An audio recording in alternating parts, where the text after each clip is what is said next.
Amakuru y'akababaro mu gihugu cya Kenya, hari umudepite witwaga Ongondo Charles Were, niwe yari umudepite wo mu ishyaka rya Raila Odinga, akaba yishwe n'abagizi ba nabi batigeze bamenyekana.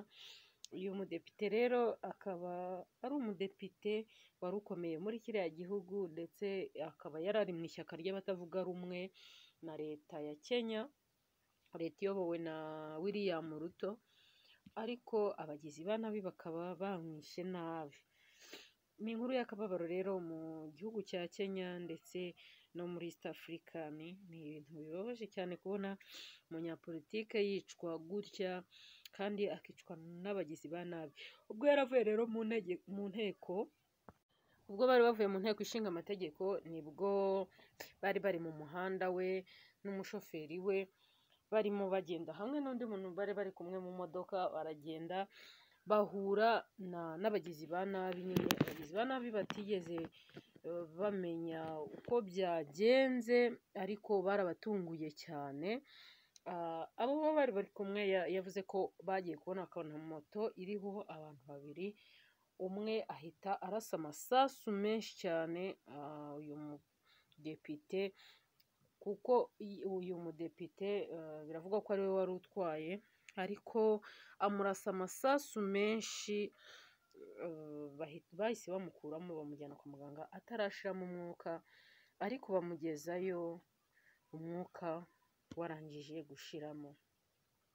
Umuvugizi rero wa polisi Mushiri Nyaga yavuze ko ubu bwicanyi bigaragara ko bwari bwateguwe, ko ari ibintu bitabaye impanuka, kandi ko aba bicanyi barakomeza gukurikiranwa mu buryo rwose bashyizemo imbaraga cyane. Niko umuvugizi wa polisi muri iki gihugu cya Kenya Mushiri Nyaga niko yabashije gutangaza, kandi akaba yabashije gutangaza ko abishe uyu mugabo Ongondo Were batari bamenyekana, ariko ko bagiye kubakurikirana uko byagenda kose aba bicanyi bakagaragara.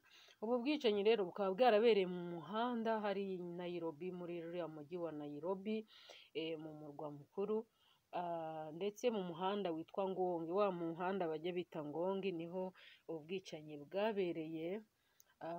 Ndetse abashoferi, hakaba hari ibinyabiziga byinshi nyine mu muhanda, abashoferi benshi mu muhanda, ariko bose akaba nta n'umwe wabashije gufata uwo mugizi wa nabi. Umushoferi we rero w'uyu mudepite akaba we ataritabye Imana, akaba akiriho, ndetse ntabwo we ibi bitero byamugabweho cyane. Bigaragara ko aba bashakaga kwica uno mudepite. Uyu Ngondo rero akaba ari umuntu washyizwe mu nteko ishinga amategeko 2017, nibwo yatowe kuba umudepite. Numva yari amaze imyaka igera mu 8, kandi akaba yabaga mu ishyaka ry'uriya mugabo wundi utavugaga rumwe na leta ya Kenya, witwa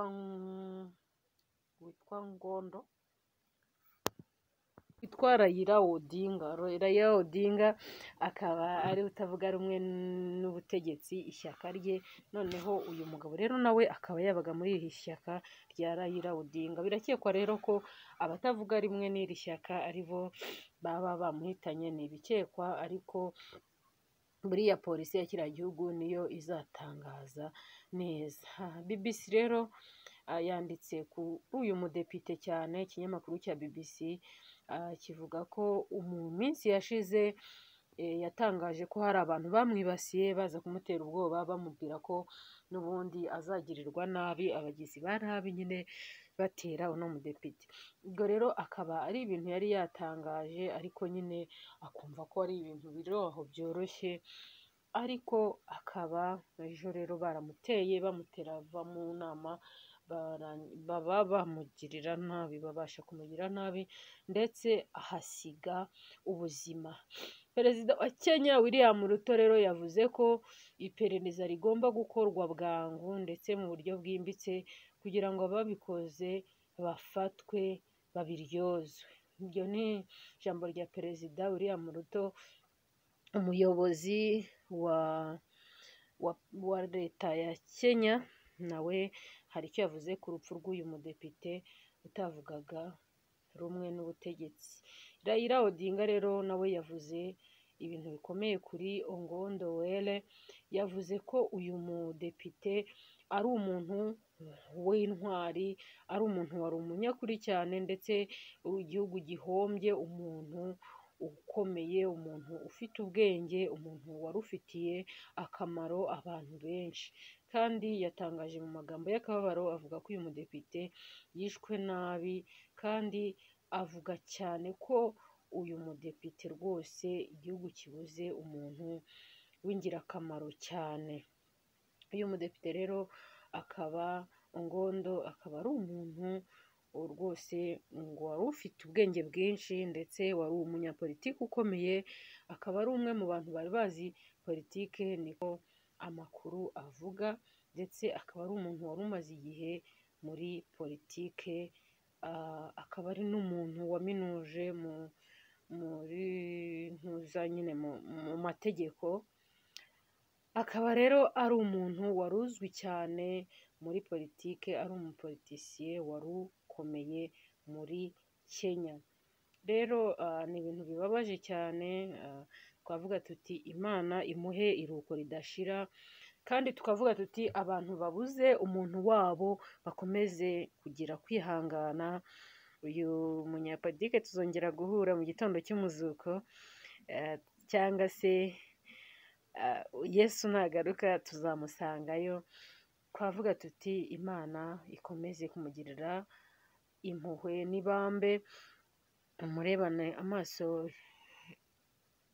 y'impuhwe, ndetse twabwira n'umuryango we, twavuga tuti mukomere cyane, ndetse n'igihugu cya Kenya muri rusange na East Africa twese twavuga tuti twihangane, kuko ni ibintu bibaho. Ubundi abantu nyine bakora ibyiza, ariko usanga hari abantu baba bagizi ba nabi baba badashyigikiye abantu bakora ibyiza. Ubwo rero twavuga tuti rwose uyu munyapolitike Imana yakoreye cyangwa se igihugu yakoreye kiramushimira, kandi n'abandi bose baramushimira.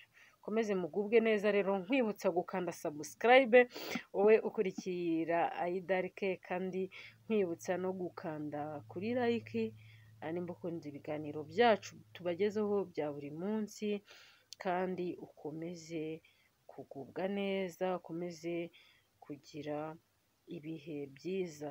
Ubwo rero twabifuriza gukomeza kugubwa neza no gukomeza kwihangana mu bihe nk'ibi ngibi byo kubura inshuti, umudepite, umuntu ukomeye nk'uyu nguyu, umuntu w'umujyanama nk'uyu nguyu, kuko uyu mugabo ngo yari umujyanama w'abantu benshi cyane muri politike, ndetse yari umuntu wa hafi mu nteko ishinga amategeko mu bajyanama. Rero twavuga tuti mukomeze gukomera no kugubwa